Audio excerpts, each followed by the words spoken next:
Don't risk losing your hard-earned savings by having all your money in the market. Diversify your assets. On today's episode, sponsored by Equity Multiple, we'll be learning about crowdfunded real estate investing. Daniel Brereton leads the growth team at Equity Multiple. He and his team are responsible for educating investors about Equity Multiple and private real estate investments.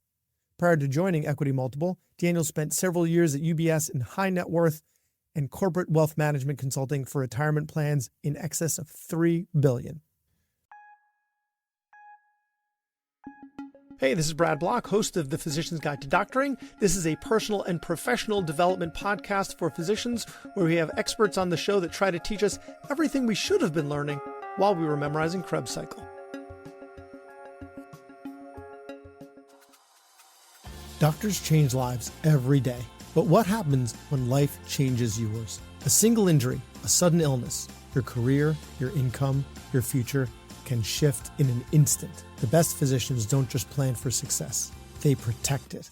At Set for Life Insurance, they believe financial security isn't a luxury, it's a necessity. True own occupation disability insurance ensures that no matter what happens, your future stays in your hands.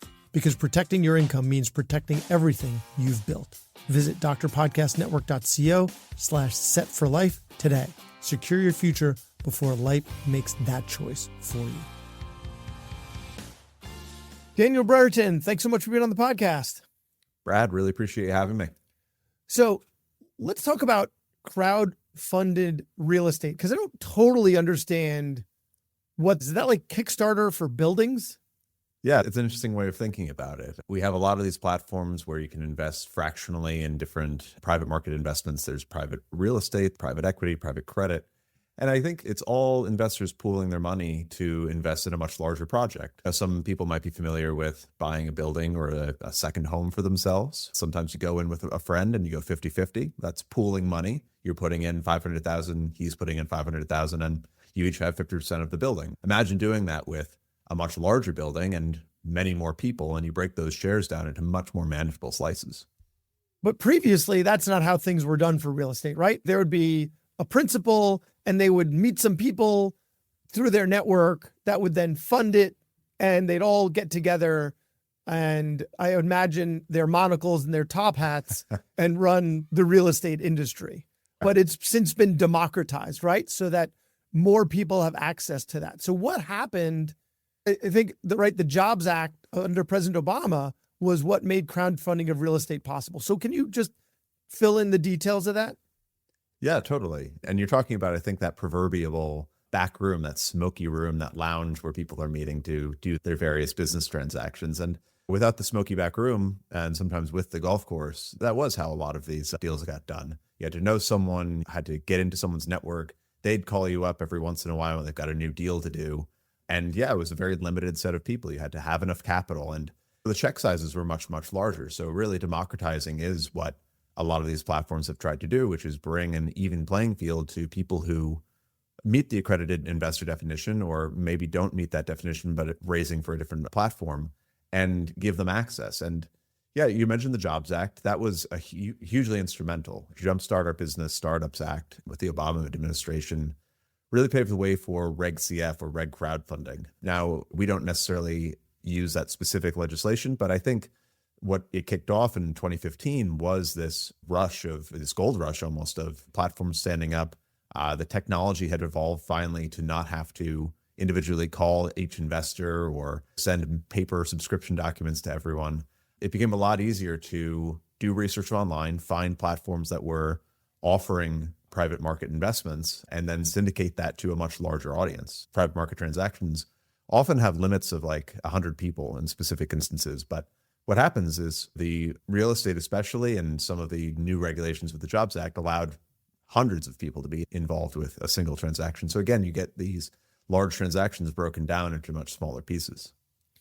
I would imagine, though, when that happens, you need people to then source those people, right? Like you go to when it's only a handful of people, you got a networking event, you got your network, they give you the checks.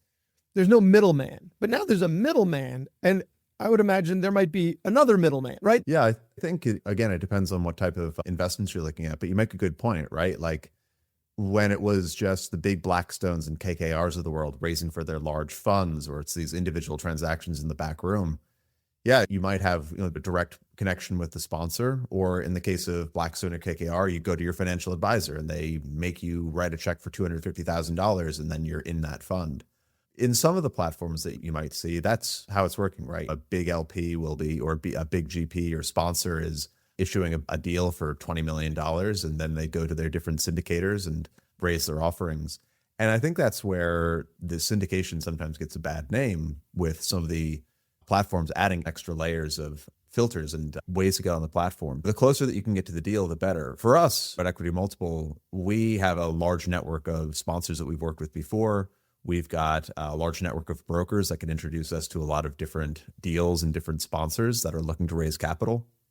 So we're really close to the source when it comes to that transaction. And that's what I think you want to see with these types of platforms, is that they're not just taking someone else's deal and putting it on their platform and then you're going through 6 layers to get to the sponsor. You want to know that it's a sponsor, a professional that you're working with to source the deal. And that middleman is really helping to curate the platform. And that's what we do, at least at Equity Multiple. Right. Because if you didn't have that middleman, then again, one, you wouldn't have access for the diversification. And two, you are vetting them to make sure that these are viable deals. And for those of us who don't have the time and expertise to be able to vet them, that should be paid for, right? It shouldn't be free. Also, what you do is, because you've democratized it, you've then given us access to this diversification. So if you're going to do angel investing, you could have known that PayPal was going to be what it is now, right? And been an early seed investor, right? But that's not what most people do. Most people give small amounts to lots of different funds, hoping that one of them will be the unicorn, right? And so here, by you guys allow relatively small investments in each fund. And if one of them doesn't do so well, you've got all these others. And so, what you're paying for when you are paying the middleman is, 1, access, 2, diversification, and 3, mitigating the risk, because you guys know what to look for. So it all adds value. Yeah, it's interesting you mentioned about the middleman, right? If you think about with going to your Schwab account or E-Trade account or whoever discount brokers are left, your broker is a middleman. But we don't think about that as a middleman because you're dealing with standardized public equities or standardized public bonds or whatever public instruments that you're dealing with. So the amount of due diligence that you have to do on a public stock or public options contract or whatever is much less, right? So to vet investments for the public markets, the has established what those vetting requirements are, what's required to go public. And all that information is public. But with private markets, I think that a lot of these platforms, and the rush now is to standardize a lot of the way that we interact with investors and investors interact with the types of investments. Bringing transparency to the private markets makes it a lot easier for investors to invest, because there's a lot of information out there, and there's a lot of different terms that are used in the private markets, especially with private real estate versus private equity or private credit. And it can be very overwhelming. And if you try to do it on your own, there's plenty of people that are smart and can pick it up. But there's a lot of us with busy day jobs, right? My day job isn't being a doctor. My day job is working with alternative investments. And similarly, I think the better platforms are doing a little bit of vetting or due diligence to put it on the platform. It's not just listing it there, because it's a lot to digest. And I still want to emphasize that investors have to do their due diligence with any investment, right? If I was to go out and try to buy Tesla, I can't just rip it with a share of Tesla and just hope for the best. I should be reading their 10K or 10Q and thinking about what Elon Musk is going to do with my money. And same thing with real estate investing. Sorry. Yeah. Ingest or not. Yeah. Some people very much believe in him. I think that it is something that needs to be investigated a bit. Even with tangible assets like real estate, where you know that it's backed by something hard, it's a real thing. You still have to think about, okay, what's the sponsor doing with the money? What's the business plan? What does the market look like? And there's a lot of analysis that goes into these things. And standardizing that analysis, providing a clear and concise write-up of what the investment is, trusting that partner to give you consistent write-ups each time, which is something that we try to do with our private placement memoranda, the PPMs, and providing that to investors in a trusted relationship. So if we're going to be reviewing some of these documents, what are some of the terms or acronyms with which we should be familiar?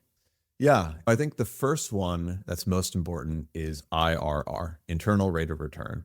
I think it trips up a lot of investors when they are first starting out. You might be used to hearing the return on investment or your rate of return for an investment. The IRR is a standardized metric for investors in private markets because it's a way that we all agree to assess what the return of an investment was. So when you go on a platform and shiny new multifamily deal number one, IRR 12%.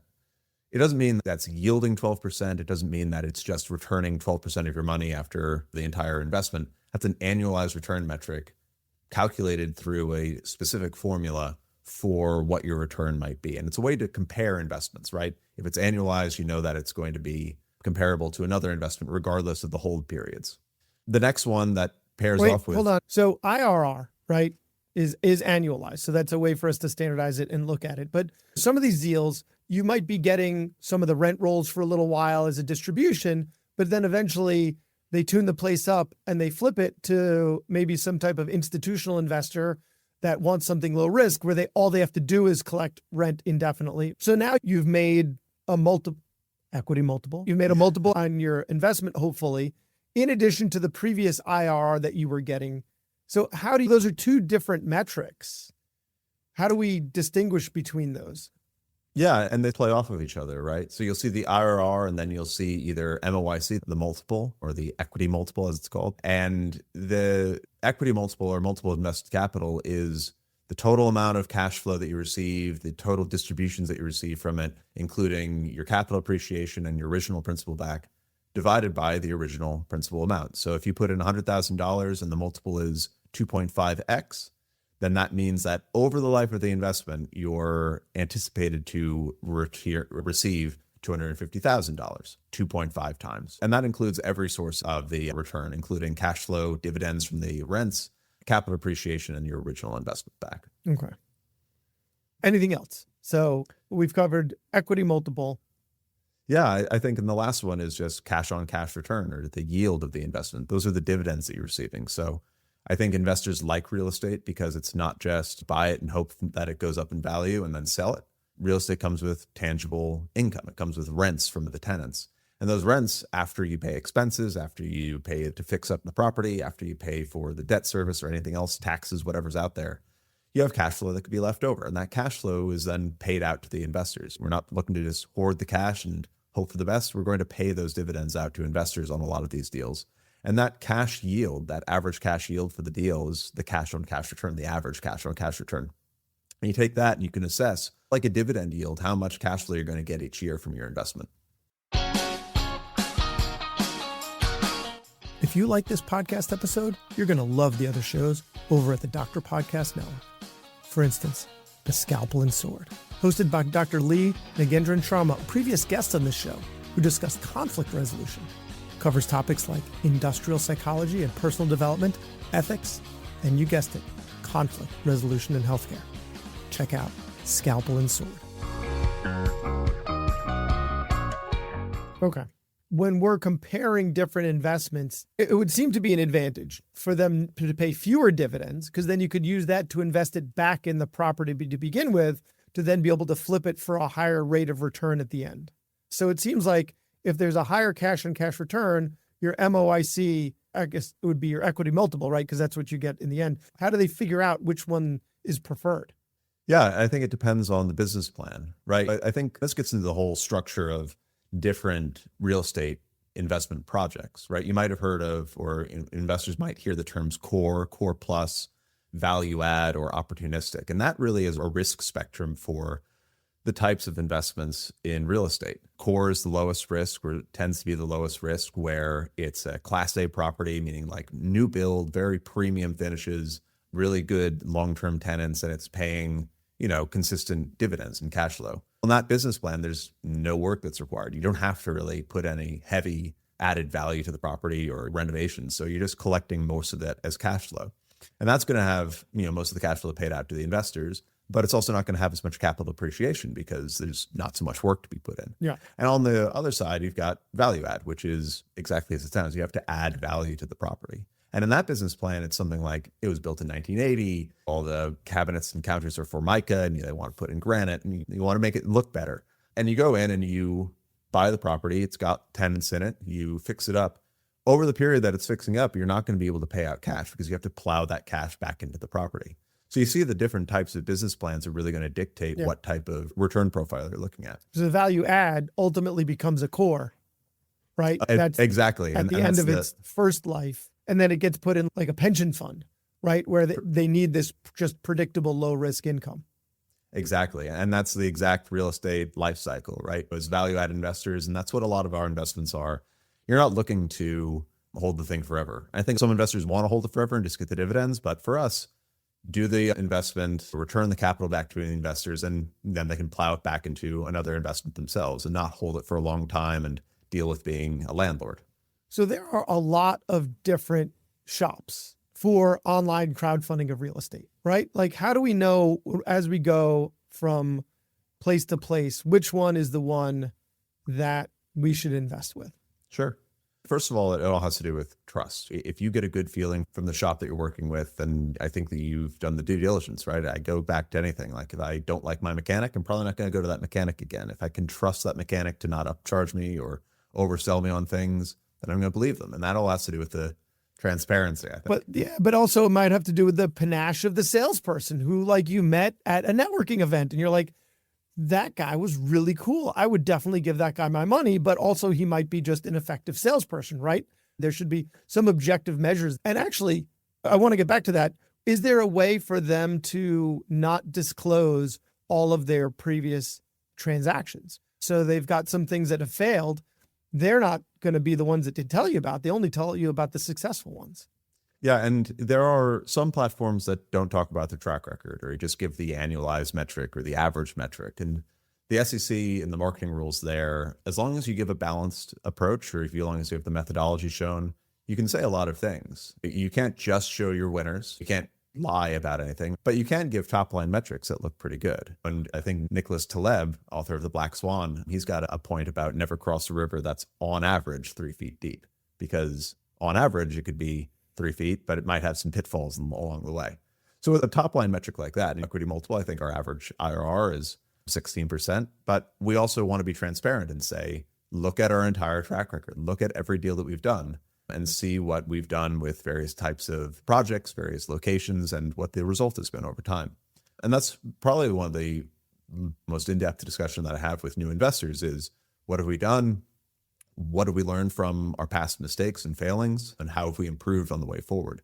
So I think transparency is probably one of the biggest things to look for. You can be sold on a platform's look and its feel and its technology, but I think the transparency and how you interact with those salespeople or anyone that's talking to you about the platform is probably the most important. I think also it just depends on, one of the biggest things is what the different platforms are offering to investors in terms of the investments.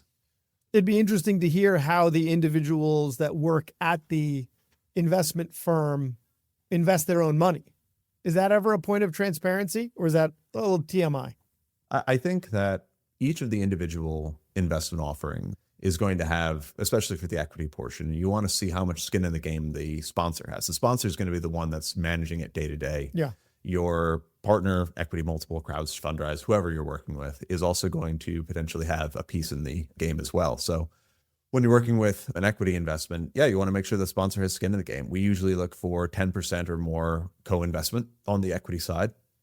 We want to make sure that the rights and the payoffs are aligned, right? You want to make sure that they're not going to get a payoff regardless. You want to make sure that they are along for the wins and that they're highly incentivized not to get a loss. And you also want to make sure that it represents a meaningful part of their commitment. Yeah. So that's when you're telling different firms apart, different online crowdfunding shops. But what about individual deals? So let's say we've decided to go with equity multiple and you're saying like, these are our different deals. Now you've already discussed how different ones are structured based on what the goal is, whether it's a buy and hold or something that you're going to want to flip for an equity multiple. So aside from that, what else are we looking for to distinguish one deal for another and also help us with risk mitigation? Yeah. I think it always starts with the individual's goals, right? If you're a young guy and you've got $100,000 saved up and you want to just diversify into different assets, you could probably be looking for something with more capital appreciation, those longer term holds that are not going to necessarily pay dividends along the way, but have large upside, and diversifying along those. And sometimes you want to be a retiree and you're looking for just more income. So That's one of the first filters, is what type of ride is my ticket going to get me to ride along the investment.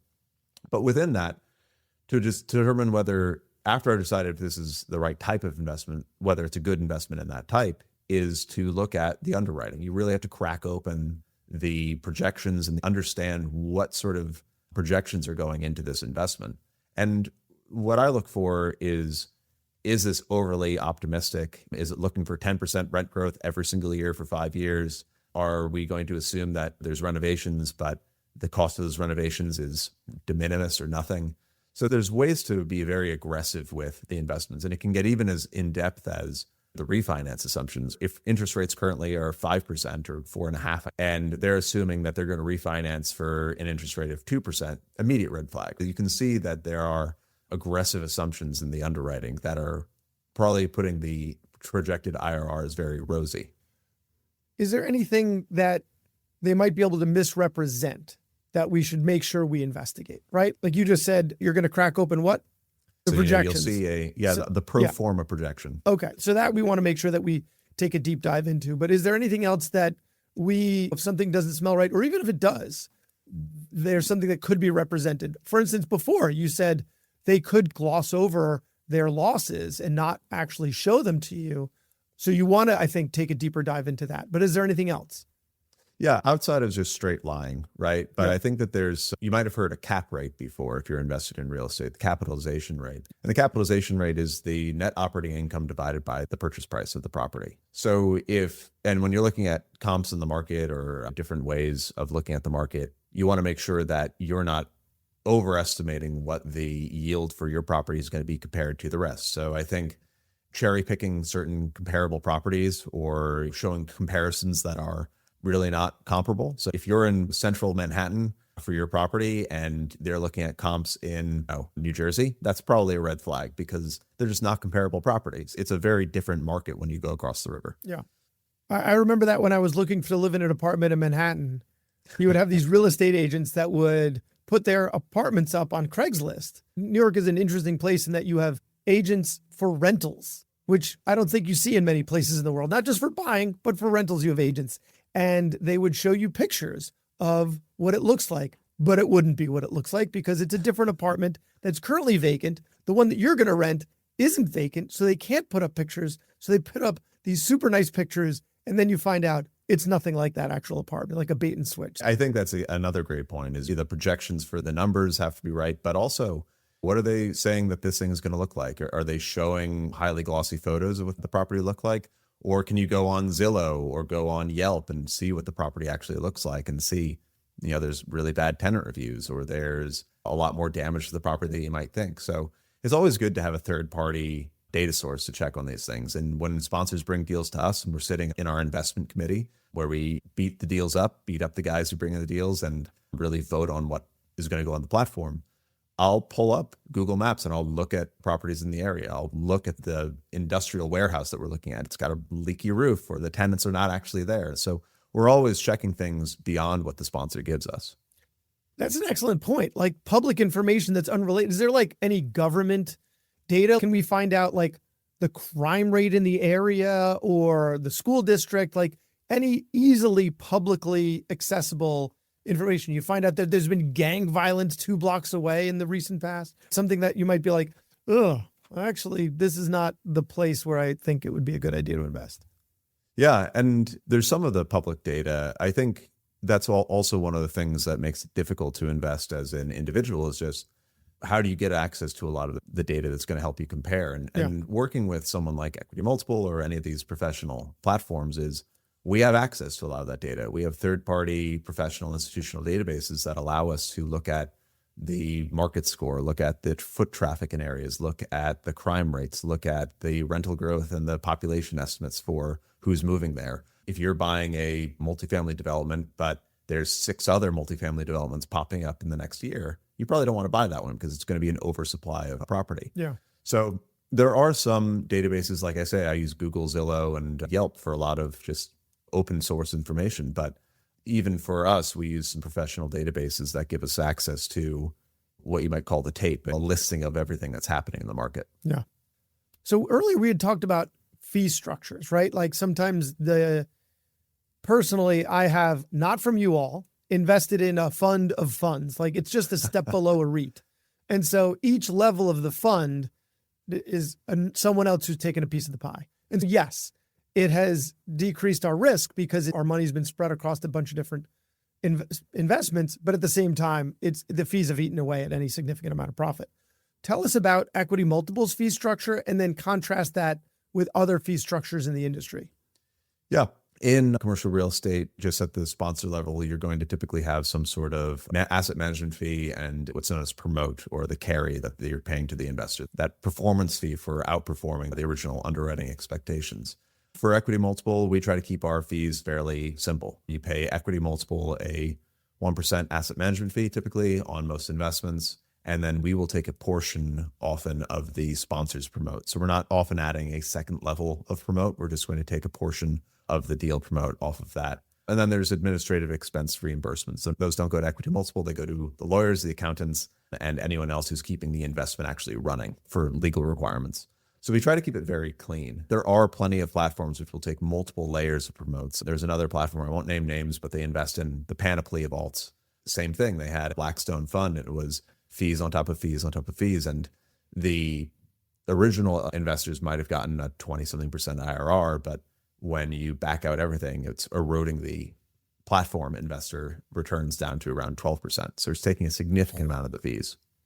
All right. If we're interested in learning more and investing with Equity Multiple, where do we find Equity Multiple and where do we find you?